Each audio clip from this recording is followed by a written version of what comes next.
Business എന്ന് പറഞ്ഞാൽ ഞാൻ വിശ്വസിക്കുന്നത് പൈസ ഉണ്ടാക്കാൻ വേണ്ടി വർക്ക് ചെയ്യുമ്പോൾ നമുക്ക് ഫ്രസ്ട്രേഷൻ വരും. പൈസ അല്ലാതെ നമുക്ക് സക്സസ് ഉണ്ടാക്കാൻ വേണ്ടി നമ്മൾ ചെയ്യുന്നൊരു സാധനം ചെയ്ത് തട്ടേ കയറ്റി ആ സാധനം പ്രവർത്തിക്കുന്ന കാണുന്നതിനകത്തുണ്ടാകുന്ന ഒരു ത്രില്ലുണ്ടാകും.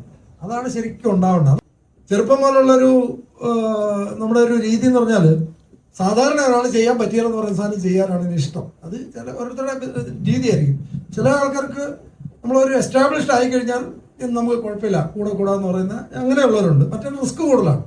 അതായത് മറ്റേതിനകത്ത് ചിലപ്പോൾ ഫ്ലോപ്പ് വരും, ഇടിച്ചു വീഴും. പക്ഷെ എന്നെ സംബന്ധിച്ച് എനിക്ക് ഇഷ്ടമാണ്. അതായത് ഒരു ചലഞ്ച്, ഒരു സാധനം ഏറ്റെടുത്ത് അതിൻ്റെ പുറകെ പിടിച്ച് വിജയിപ്പിക്കുക, സിസ്റ്റമൈസ് ചെയ്യുക, പിന്നെ മാറി നിന്ന് ഒരു ഡയറക്ടർ ഇരുന്ന് സിനിമ കാണുന്ന പോലെ ഒരു ഡയറക്ടർ സിനിമാ തിയേറ്ററിൽ ഇരുന്ന് സിനിമ കാണുന്നു, വേറെ നായകന്മാരൊന്ന് അഭിനയിക്കുന്നു, ആൾക്കാരെ ടിക്കറ്റ് എടുത്ത് കയറുന്നു. ഈ സാധനം കണ്ടുകൊണ്ടിരിക്കുന്ന ഒരു ഡയറക്ടറുടെ ഒരു സുഖമുണ്ട്. ഈ സാധനം എനിക്ക് ഭയങ്കര ഇഷ്ടമാണ്. ബിസിനസ് എന്ന് പറഞ്ഞാൽ ഞാൻ വിശ്വസിക്കുന്നത് പൈസ ഉണ്ടാക്കാൻ വേണ്ടി വർക്ക് ചെയ്യുമ്പോൾ നമുക്ക് ഫ്രസ്ട്രേഷൻ വരും. പൈസ അല്ലാതെ നമുക്ക് സക്സസ് ഉണ്ടാക്കാൻ വേണ്ടി നമ്മൾ ചെയ്യുന്നൊരു സാധനം ചെയ്ത് തട്ടേ കയറ്റി ആ സാധനം പ്രവർത്തിക്കുന്ന കാണുന്നതിനകത്തുണ്ടാകുന്ന ഒരു ത്രില്ലുണ്ടാകും. അതാണ് ശരിക്കും ഉണ്ടാവേണ്ടത്. അതുണ്ടായാൽ രസമാണല്ല.